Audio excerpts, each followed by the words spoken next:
He looks fine. He shows up, provides, fixes things when they break, doesn't complain, doesn't ask for much. On the outside, he's solid, dependable, stoic, respectable. But inside, something's not right. Something's been crumbling for years. You can't see it in his posture, but you can feel it in his silence. The man you see is a mask, and the man behind it is fading.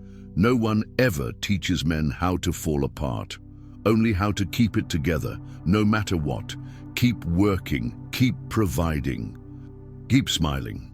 But what happens when the keeping becomes unbearable, when the silence turns into emotional collapse, when the strength becomes a prison? This isn't a midlife cliché. This is a crisis of identity.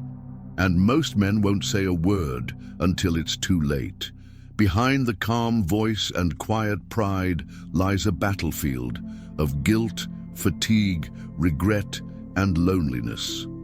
The kind of loneliness that doesn't come from being alone, but from no longer knowing who the hell you are. This video is not here to fix you. It's not here to motivate you. It's here to confront you, gently but directly. Because the truth is brutal. Many men don't die from disease, but from emotional suffocation. A life unlived, a self unspoken. But what if there's another path? What if taking off the mask isn't the end, but the beginning? What if everything you've suppressed could finally become your strength? If that question stirs something in you, you're exactly where you need to be. Watch until the end, and if it hits you somewhere deep, like it should, subscribe and leave a comment. You're not alone. You've just been silent for too long. They told him he had to be strong, not in the poetic sense of resilience or inner peace, but in the raw, brutal silence of someone who never breaks, never shows weakness, never lets emotion leak through the armor. From the earliest moments of boyhood, he was handed the blueprint: don't cry, don't ask, don't feel.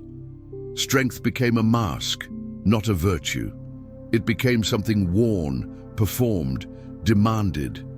And over time, that mask stopped feeling like a choice and started becoming his face. No one warned him that this mask would harden into his identity, that decades later he'd look in the mirror and not see a man, but a sculpture built to endure. A shape without softness, a fortress without windows. This is how the midlife crisis in men begins, not with chaos, but with quiet. He kept showing up, providing, solving problems, holding it all together. But holding what, exactly? The career that stopped making sense 10 years ago, the marriage built more on logistics than love, the role of father even when the kids stopped calling. He never learned how to grieve the versions of himself that died along the way. The athlete, the artist, the dreamer. One by one, they were buried under the weight of being the strong one. And now, with so much life behind him, he's left holding only what's expected, not what's real. This is not stoicism. This is not masculine power. This is emotional repression disguised as discipline. And deep inside, a quiet desperation grows, a sense that he's been living someone else's life all along. There's a strange emptiness that men feel after 40, but they rarely talk about it. Not because it isn't real, but because they were never taught the language for it. How do you explain the ache of waking up and not recognizing your own thoughts? How do you confess to a partner that your strength has become a performance? That you're tired of pretending to be okay, that you don't want to be the hero anymore? Most men don't even tell themselves. They swallow it, distract it, numb it, with work, with noise, with screens. But the feeling doesn't leave. It lingers like fog. And the more they ignore it, the heavier it becomes. This isn't weakness. This is the weight of a lifetime unlived. What makes this illusion so dangerous is that it works. For a while, it earns you respect, promotions, maybe even admiration. People rely on you. They say you're dependable, a rock. But inside, you're hollowing out. Each day chips away at something vital, And eventually the cost becomes unbearable, not in a dramatic explosion, but in the subtle erosion of joy, the shrinking of spirit, the slow death of desire. That's the male emotional collapse, and it doesn't always scream. Sometimes it just stops feeling, and no one notices. Because you're still functioning, you're still showing up, but part of you has already disappeared. This is the great paradox of masculine identity loss. The stronger you pretend to be, the weaker you become inside, and no one tells you how to come back from that. There's no map, no ceremony, just silence. You start wondering if this is all there is. Just survival. Just routines, just obligation. You tell yourself you're grateful. You remind yourself others have it worse, but gratitude can't heal a dismembered soul. And guilt only buries the wound deeper. What you need is not more strength, but permission. Permission to feel, to fall apart, to be human again. But how do you take off a mask that's been fused to your skin for decades? How do you face the parts of yourself that you've spent a lifetime avoiding? The sadness, the fear, the failure. You fear that removing the mask will make you disappear. But what if that mask is the reason you feel invisible in the first place? What if everything you've been trying to hold together is already broken, and all that's left is the courage to admit it? That's the truth no one wants to say out loud. Being the strong one might be what's killing you, and still, even now, part of you resists this. You tell yourself you're fine. You compare your pain to others and minimize it. You intellectualize your emptiness. You treat emotion like a puzzle to solve, but this isn't something you can think your way out of. This is about the body, the soul, the part of you that's been screaming behind closed doors. Feeling empty inside isn't just depression, it's the symptom of a deeper fracture, a life spent pretending that silence is strength, that stoicism means suppression, that manhood means isolation. But the truth is, you were never weak. You were never broken. You were just never allowed to be fully alive. So now you sit with it, the noise, the numbness. The question you've been avoiding. What if everything you believed about strength was a lie?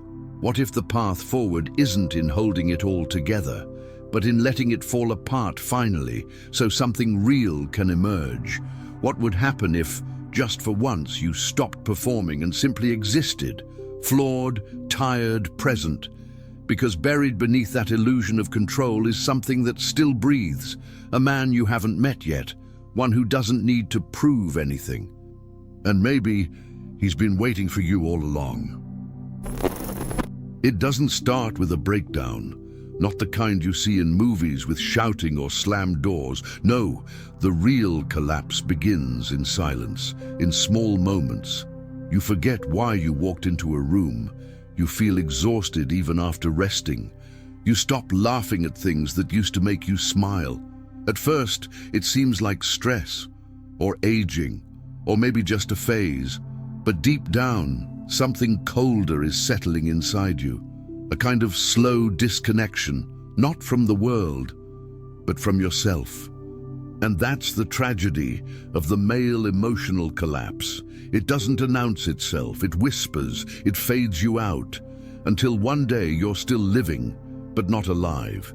Most men don't notice it's happening. They're still working, still driving, still answering emails and paying bills. But inside, they're unraveling. Feeling empty inside becomes normal. Joy disappears and is replaced by a strange kind of numbness, not painful, but paralyzing. It's not that they want to die, it's just that they don't care if they're really living, and that's what makes it invisible. There are no dramatic symptoms, no outbursts, no blood, just a man who becomes quieter, more withdrawn, less responsive. He's disappearing in plain sight, and those around him rarely notice, because he still performs. But inside, the mask is cracking. He stops talking to his wife. Not because he doesn't love her, but because he doesn't know how to explain what's happening. The silence at the dinner table isn't anger, it's disorientation. The emotional distance is not rejection, it's confusion. When he looks at her, he sees the life he built, but not the man who built it. He can't find himself in his own story anymore. He wants connection, but fears exposure. He wants love, but can't access it. Because this collapse doesn't destroy, it freezes, it isolates. It creates a void between the man he was and the man he pretends to be. Sleep becomes difficult, not because of nightmares, but because of the thoughts that crawl in after midnight, thoughts he can't name, fears he doesn't admit, regrets he can't voice. The bed becomes a battlefield of the mind. He stares at the ceiling, wondering what he missed, where he turned off, what he abandoned, and worst of all, whether it's too late to come back. That's the cruel part of the midlife crisis in men. It convinces them that their best parts are gone, and the only thing left is maintenance. Maintenance of image, of expectations, of systems, of quiet, contained suffering. He tries to rationalize it. Maybe it's just aging, hormones, fatigue. He Googles symptoms in the dark, reads a blog or two, watches a video, and nods. But the truth is too big for Google. It's a spiritual fracture, a soul dislocation. It's not burnout, it's a betrayal of the self. Years of being everything for everyone while abandoning the man within, and no one told him how dangerous that would be. How pretending for decades would one day leave him empty. This isn't just emotional repression, it's self-erasure, and it doesn't go away with a vacation or a new car. In psychoanalysis, they say what isn't spoken gets repeated, and what's repressed returns, not always as memory, but as symptom. That unprocessed sadness, it becomes apathy. That unmet need for recognition, it becomes resentment. That fear of failure, it becomes paralysis. Men are not immune to this. They just hide it better. They've been trained to, and so their suffering becomes private, unspeakable, and slowly lethal. Because the body keeps score, the soul remembers. And eventually, what's unaddressed erupts, sometimes through illness, sometimes through breakdowns, sometimes through total disconnection from life itself. The worst part, no one sees it coming, not even him. One day, he just doesn't care anymore. He stops dreaming, stops initiating, stops asking questions. The man who once carried his family, his team, his identity, now just drifts. He's not broken in a way you can diagnose, but something sacred inside him has collapsed, quietly. Permanently? Maybe not, but unless he recognizes it, speaks it, faces it, he will never return. And no one will know what they lost, because he never told them who he really was to begin with. Just a provider, just a husband, just a name, never a soul. But what if this collapse isn't the end? What if it's the beginning of something real, something unfiltered? What if everything falling apart is not failure, but a hidden invitation to rebuild differently? If the man behind the mask is gone, who remains? And what does it take to bring him back? These aren't easy questions, they're terrifying. But maybe that's the only place truth lives, in the questions we're most afraid to ask. Because what collapses in silence can still be rebuilt in truth. What does it take for a man to finally admit he's not okay? Not in passing, not as a joke, but in full naked truth. The answer is collapse. The kind of collapse that can no longer be ignored. It takes hitting that inner wall where the old strategies no longer work, where the silence no longer protects, the strength no longer impresses, and the image no longer fits. And yet even here, most men resist, because removing the mask isn't just uncomfortable, it's terrifying.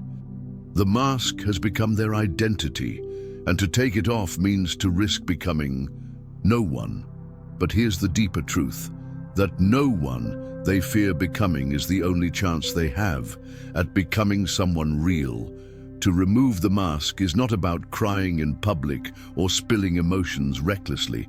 It's about something much deeper, the quiet return to presence, the reintroduction to feelings long exiled, the painful acknowledgement of needs, regrets, and wounds. This is where inner transformation begins. Not with noise, but with permission. Permission to feel without judgment, permission to be without performance, the strength to say, "I'm tired," and mean it. The honesty to admit, "I've been lost," without shame. And the humility to begin again. Not as a hero, but as a man reclaiming his humanity. This is where psychoanalysis for men becomes not a theory, but a path. A mirror held up to the self we left behind.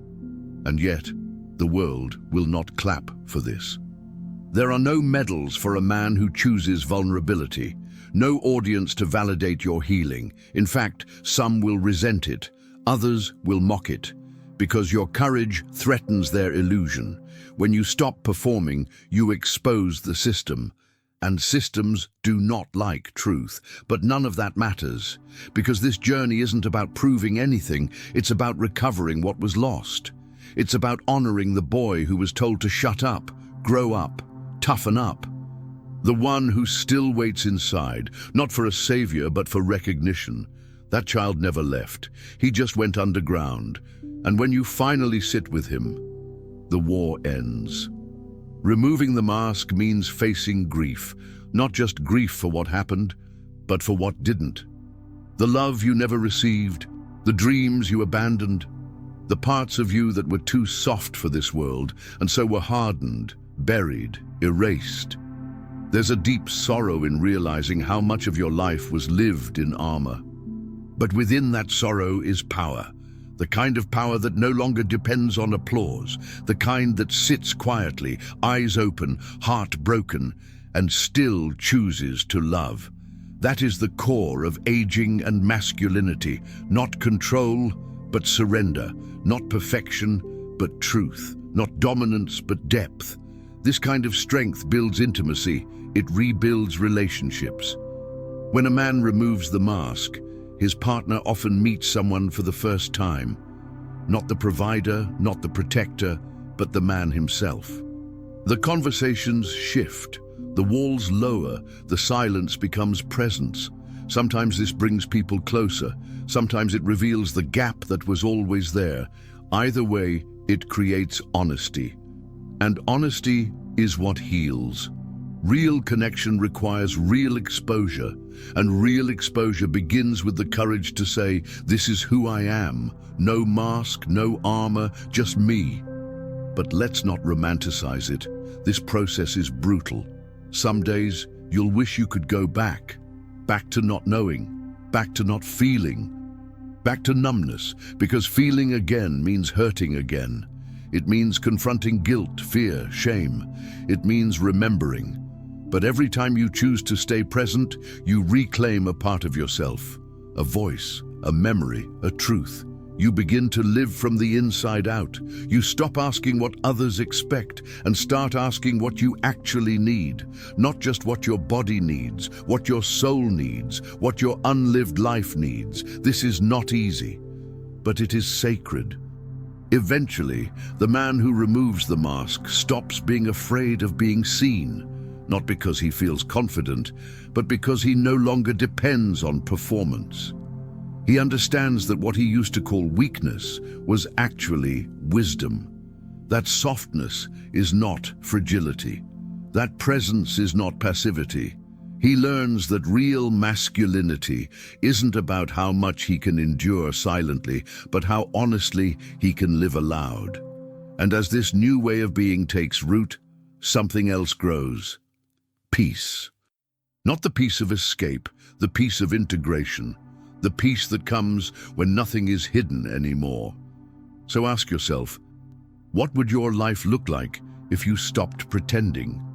If you laid the mask down gently and walked forward, not as a role, but as a man, not as the strong one, not as the provider, but as yourself, the version of you that's been waiting beneath all the expectations. Can you even remember him? Can you meet him again? Because that's where everything begins, not with fixing yourself, but with finally facing yourself. And maybe, just maybe, that's the kind of strength the world truly needs. So now what? You've heard the words.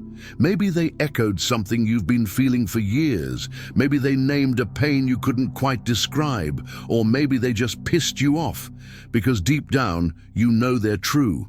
You've held everything together for decades. But at what cost? Who have you become while pretending to be unbreakable?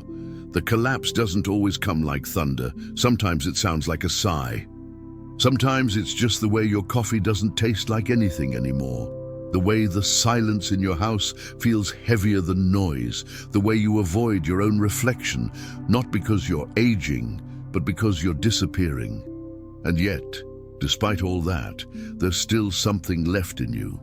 The fact that you're watching this means there's a pulse beneath the numbness, a whisper beneath the noise, something that still wants to feel, to wake up, to rebuild, not the life others expected from you, but the one you never had the courage to claim. So here's your invitation. Stop performing. Just stop. For one day, for 1 hour, for one breath. Put the mask down. Listen to the part of you that's been silenced the longest. Ask yourself, not with judgment, but with real curiosity, what would my life look like if I stopped pretending? And if that question scares you, good. It means you're alive.